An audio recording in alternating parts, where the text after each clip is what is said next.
Sebenarnya Big Banks ini udah kenapa sih? Kayak kita lihat beberapa video kita sudah buat belakangan, misalnya BCA, kemudian Mandiri, sekarang kita lihat BNI, harga saham mereka tuh turun, BCA mungkin 20%, Bank Mandiri mungkin hampir 40%, BNI sendiri turun 30%. Nah, kalau misalnya kita lihat dari laporan keuangan mereka, net profitnya itu cuma BCA doang, yang growth-nya itu sekitar 14-15%. Kayak bank-bank BUMN, kayak misalnya Mandiri, BRI, dan juga BNI, tumbuhnya tuh hanya sedikit. Ya, atau mungkin lebih ke stagnan ya, labanya lebih kurang sama-sama saja. Nah, sebenarnya ada apa sih, kenapa kok PBNI ini dan juga bank-bank BUMN lain itu tidak mengalami pertumbuhan yang sesignifikan BCA?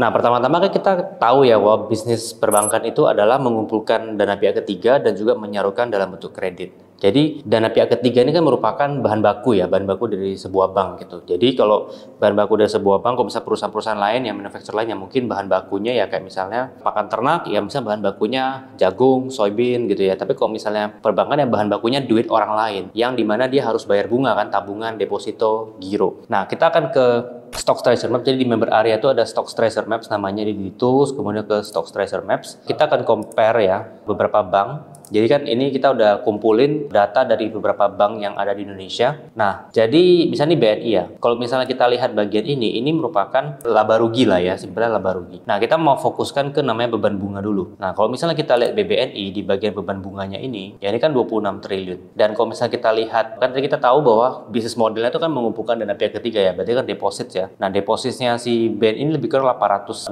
triliun, di mana 563 triliun itu adalah kasa. Ya, kasa itu adalah tabungan sama giro ya, current account, savings account. Nah, kalau misalnya kita lihat dari sini ya, si BNI ini kalau misalnya kita compare dengan big banks yang lain ya, top 4 yang lain, kayak misalnya Bank Mandiri, BRI sama BCA, dia tuh punya total deposits yang paling kecil, lebih kurang kalau misalnya kita compare sebenarnya paling gede kan Bank Mandiri. Tapi kalau dibandingkan BNI sama BCA sebenarnya depositnya mereka itu lebih kurang mirip ya. Kalau si BCA kan 1,1 triliun, BNI sekitar 800 miliar. Nah, tapi yang membedakan adalah porsi kasanya ya, kasanya si BCA itu hampir semuanya itu kasa. Jadi 1,1 triliun 900 triliun itu adalah kasa, sedangkan BNI 800 triliun deposits DPK, 563 triliunnya itu adalah kasa. Nah, sisanya itu baru deposito ya, di mana dana mahal. Nah, kalau misalnya kita lihat itu ngefeknya ke beban bunga ya, atau cost of fund lah istilah seperti itu ya. Jadi beban bunganya si BNI ini yang paling lebih gede daripada BCA ya, 2 kali lipat lebih gede daripada BCA. Meskipun depositnya total DPK-nya itu BNI lebih kecil daripada BCA. Di sini kelihatan bahwa sebenarnya mode dari bisnis perbankan itu sebenarnya ada di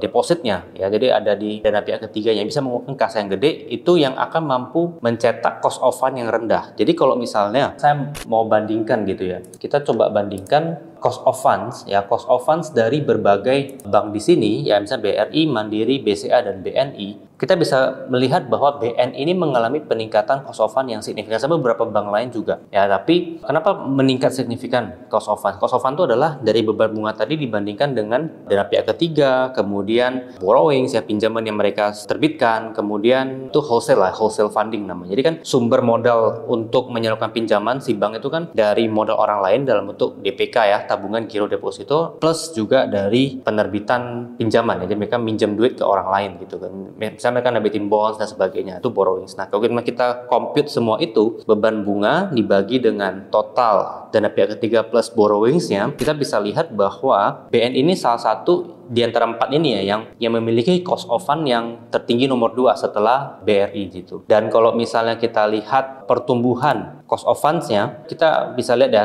interest expense-nya si Bank BNI itu kita bisa perhatikan dalam beberapa tahun terakhir itu meningkatnya lumayan tinggi, dari 18 triliun, 11 triliun, 13 triliun, 20 triliun, kemudian dari 26 triliun. Kenapa? Karena satu sisi peningkatan suku bunga itu juga mempengaruhi, dan juga peningkatan base-nya dari dana pihak ketiga yang mereka kumpulkan. Nah, terus problem kedua itu adalah likuiditas. Jadi sebenarnya bukan hanya Bank BNI saja, tapi industri perbankan lah secara keseluruhan itu mengalami likuiditas yang mengering. Tapi di fokus di video ini kita bahas tentang Bank BNI dulu ya. Jadi kalau misalnya kita lihat dari breakdown dana pihak ketiganya, Bank BNI ini kan ada giro dan tabungan, kita satunya jadi kasa ya, plus sama deposito. Nah, kalau misalnya kita lihat secara keseluruhan struktur DPK-nya, dana pihak ketiga dari Bank BNI itu mengalami penurunan dari 810 triliun menjadi 805 triliun tahun 2024. Jadi praktis sebenarnya terjadi terjadi penurunan dana pihak ketiga yang dialami oleh BNI. Nah, kan kita tadi sudah lihat ya bahwa si BNI ini bukan hanya turun dana pihak ketiganya, tapi juga mengalami peningkatan biaya dana tadi ya, cost of fund tadi. Jadi ibaratnya udah bunganya lebih gede, jadi udah naikin bunga, tapi dana pihak ketiganya ini tetap menurun gitu loh. Harusnya kan kalau logikanya kan gini ya, kalau misalnya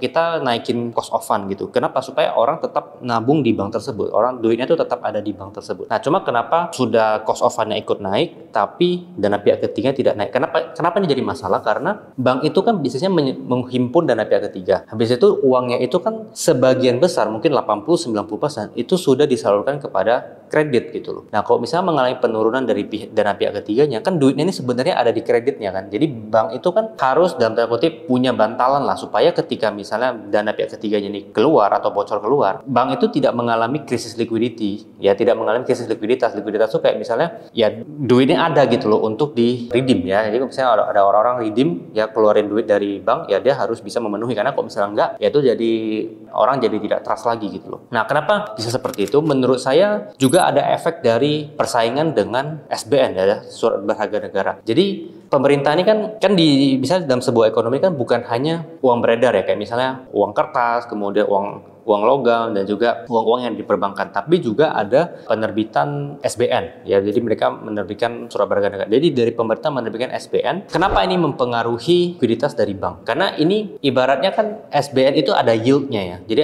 ada return yang dihasilkan gitu loh. Kalau misalnya pemerintah menerbitkan SBN. Nah, misalnya kita sebagai nasabah ya, misalnya kita punya uang gitu. Kita pilihannya antara kita taruh ke bank atau kita taruh ke SBN. Nah, kalau misalnya dari awal memang kita pakai sebuah bank itu ya untuk ya transaksi hari-hari, kemudian taruh duit aja ya itu nggak masalah. Itu kan kasa. Jadi kasa itu no problem gitu. Tapi kalau misalnya investornya itu kita tuh dari awalnya itu memang hunting yield gitu ya. Kita taruh ke deposito, kita bandingkan kan bank A sama bank B, mana deposito yang paling tinggi, yang relatif aman segala macam. Tapi kalau misalnya tiba-tiba kita punya opsi nih untuk membeli SBN dengan yield katakanlah 6,5% ke atas gitu ya, 6,5%, 6,4% dan sekitar itu kan yieldnya lumayan. Kita compare nih sama misalnya deposito paling 3-4% gitu kan. Kita kan sudah mulai mikir, oh daripada gua taruh ke bank 3-4%, gua bisa taruh ke SBN yang juga secara risiko lebih kurang mirip gitu ya, tapi gua bisa dapat yield yang lebih tinggi, 6%-an lebih gitu loh. Nah, jadi orang pasti akan pindahin ya untuk taruh ke SBN tersebut. Nah, kalau misalnya kita lihat penerbitan SBN pemerintah ya, itu dari 2021